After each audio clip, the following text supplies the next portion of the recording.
नमस्कार दोस्तों। आज की कहानी है खुद को पहचानो। बहुत समय की पहले की बात है। एक शेर ने जंगल में एक बच्चे को जन्म दिया और जन्म देते ही वो मर गई।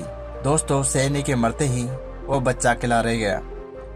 उधर से जंगल से भेड़ें गुजर रही थी तो वो बच्चा उसमें शामिल हो गया और अभी अभी उसने दुनिया में कदम रखा था तो भेड़ों के साथ मिलकर वह चला गया और भेड़ों के साथ रहकर खुद को भी एक भेड़ समझने लगा। उसने अपने जीवन में कभी मांस नहीं खाया और वो भेड़ों के साथ मिलकर घास खाता था।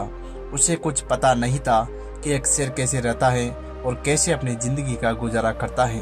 उसे ये भी नहीं पता था कि वह एक शेर है, क्योंकि उसने चारों तरफ भेड़ों को देखा था और उसने कभी अपने आप को शेर नहीं माना।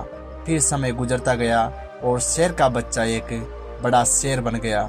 उसे अपनी आंखों पर विश्वास नहीं हो रहा था और कह रहा था कि मैं शेर हूँ या भेड़। दोस्तों, एक दिन शेरों के एक झुंड ने उस यंग शेर को भेड़ों के साथ घूमते देखा तो वह आश्चर्यचकित हो गए कि एक शेर का बच्चा भेड़ के साथ कैसे घूम रहा है। वह सोचने लगे कि शेर से बात करेंगे और पूछेंगे कि यह सब क्या हो रहा है।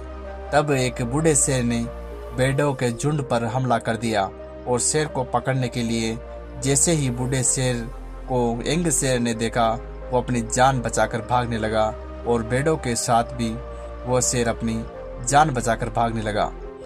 कुछ देर डरने के बाद यंग शेर ने बूढ़े शेर से पूछा कि तुम मुझे क्यों मार रहे हो। वह थर थर कांपने लगा। तब बूढ़े शेर ने कहा कि तुम एक शेर हो और मेरी बात को पहचानो।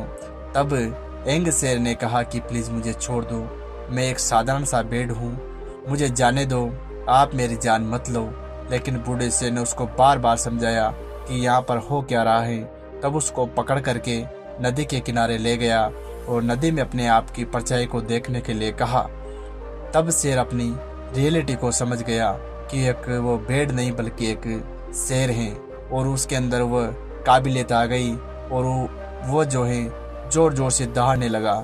उसकी दहाड़ ऐसी थी कि पूरा जंगल कांप गया और उसने अपने अंदर छिपी हुई ताकत को पहचान लिया और अपने आप में एक ऐसी एनर्जी महसूस की जो उसने आज से पहले कभी नहीं की थी। फिर उसने सोचा कि एक भेड़ की तरह जीना उसकी रियलिटी नहीं थी। वह सिर्फ अपने मन में सोच रहा था, क्योंकि वह जान चुका था कि वो एक शेर है। तो दोस्तों, इस कहानी से हमें यही शिक्षा मिलती है कि अपने अंदर अपनी कमजोरी है उसको बाहर निकालो, क्योंकि हम अपने आप को अंदर झूठ बोलकर बिठा देते हैं कि हम अपनी लाइफ में कुछ नहीं कर सकते, आगे नहीं बढ़ सकते। तो दोस्तों, हमारे साथ भी ऐसा ही होता है जैसा इस शेर के साथ हुआ। हम खुद को पहचान नहीं पाते कि हमारे अंदर कितनी पावर है। इसलिए दुनिया में आगे बढ़ो और नए नए लोगों से मिलो, ताकि अपने आप को अपनी पावर समझ में आए और जिस चीज़ में आपकी मर्जी है उसमें अपनी जी जान लगा दो।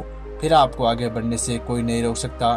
दोस्तों, इस कहानी का मैसेज यही है। अगर ऐसी वीडियो रोजाना देखनी है तो चैनल को लाइक, शेयर और सब्सक्राइब करना ना भूलें। धन्यवाद।